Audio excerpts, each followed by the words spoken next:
guys, and welcome to day 10 of our 30 days wild.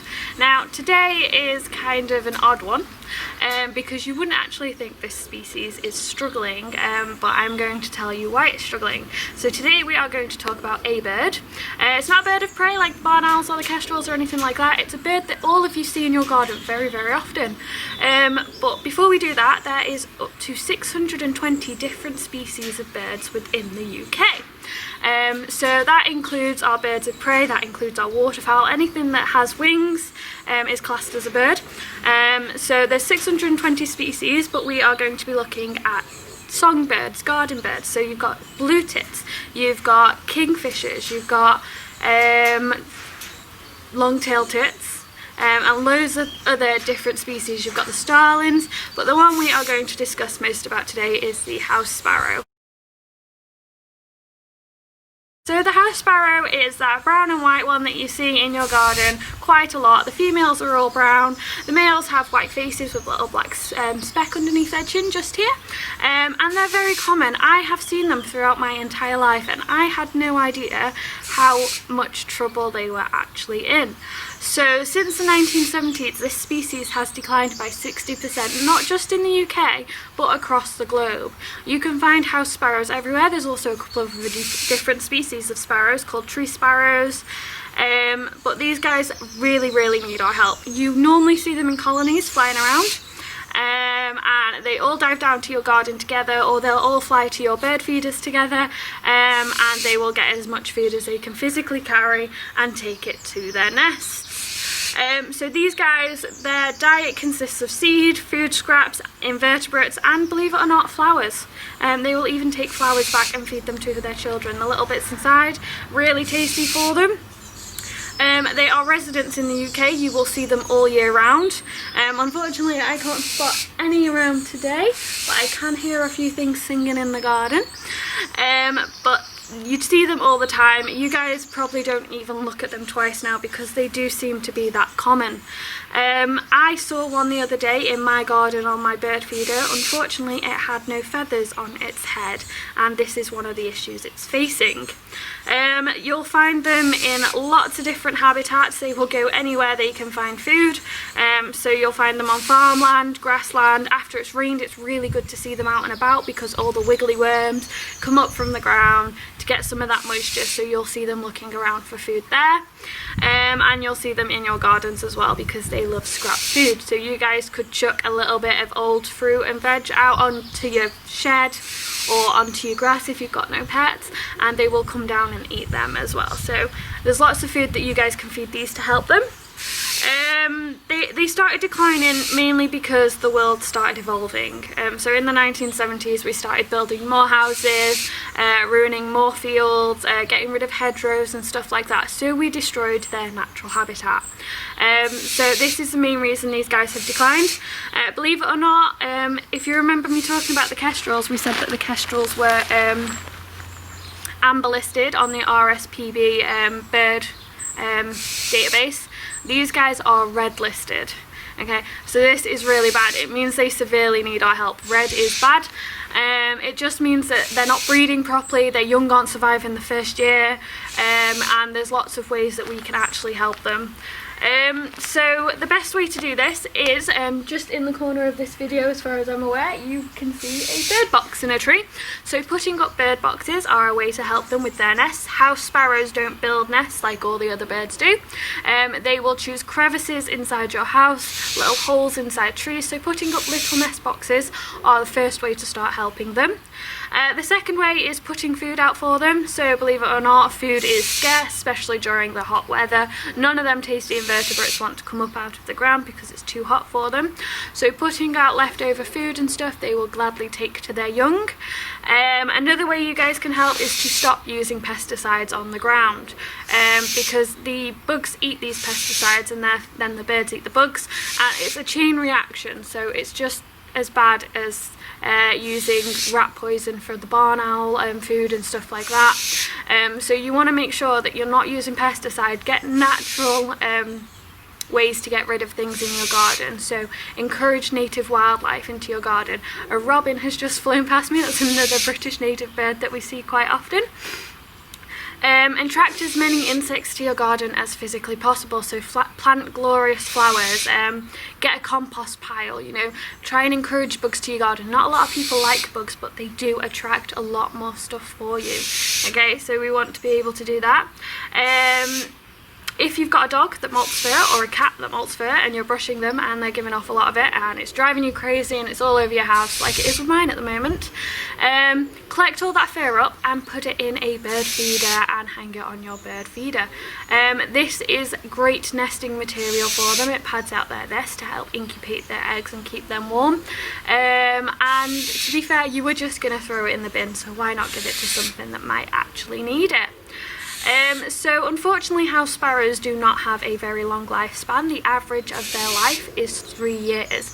So the house sparrow I took a photo of a couple of years ago in my garden, probably not still around anymore, unfortunately, because they have such a short lifespan.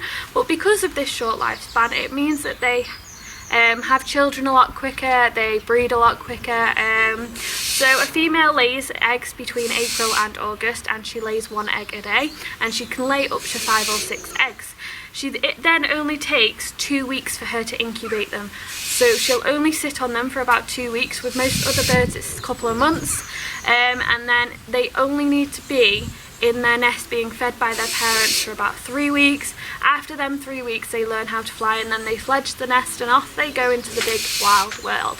So these parent reared birds only take at least a month and a half to 2 months before they are ready to take on the big bad world. So it doesn't take much to take care of them. After this has happened, the female might even nest again.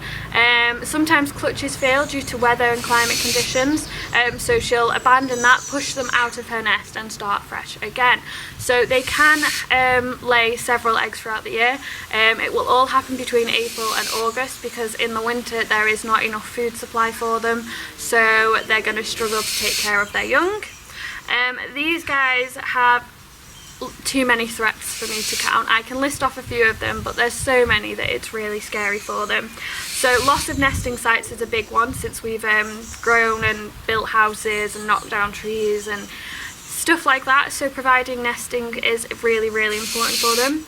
Believe it or not, the increase in pollution.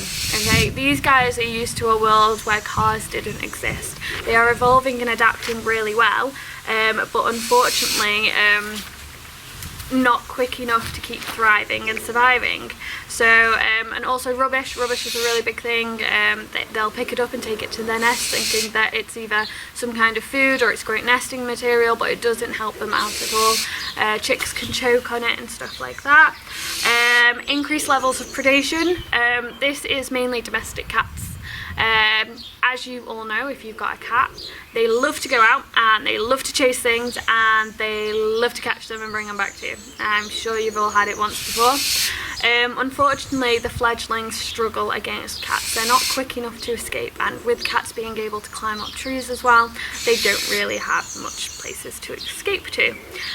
So predation is a huge one. Other predators are also foxes, dogs and sparrowhawks. Sparrowhawk populations are now increasing, which means that there is more predators and less prey available, which is affecting the whole ecosystem. Availability for food, like we said, due to urbanisation and us growing and expanding the world, unfortunately food source is really low. Disease, so I mentioned the sparrow without feathers on its head. This is due to mites. Ticks can get hold of them. There is lots of different diseases that can get hold of them as well. But it's also because it's stress. They feather pluck, just like birds in captivity are capable of doing. If their increased stress level around them is higher than normal, then they will start to feather pluck. Unfortunately, that sparrow that I saw probably won't survive in the wild now because it has no way to insulate its body during the winter. And the last one is climate change. So like I said, the female will push her eggs out of her nest if it's too hot or too cold and she can't incubate them properly. Also, food source goes with climate change. If it gets too hot, then they're not going to see as much food out there as they want to. And if it gets too cold in the winter, then unfortunately they're not strong enough to survive if they're not the appropriate weight.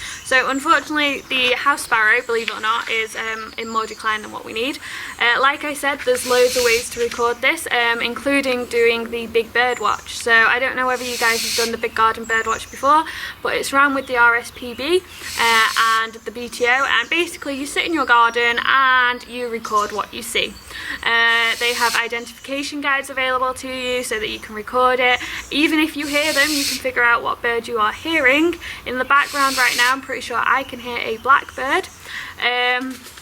So there's lots of things that you guys can do to help these birds and all the other birds that you find in the UK. If you guys have any questions with help from the birds, just comment them below this video and I will get back to you. Also, if your cat does bring in a bird, please get it to the closest wildlife centre you can get it to. They will need to take care of it, assess its injuries, get it nice and healthy again.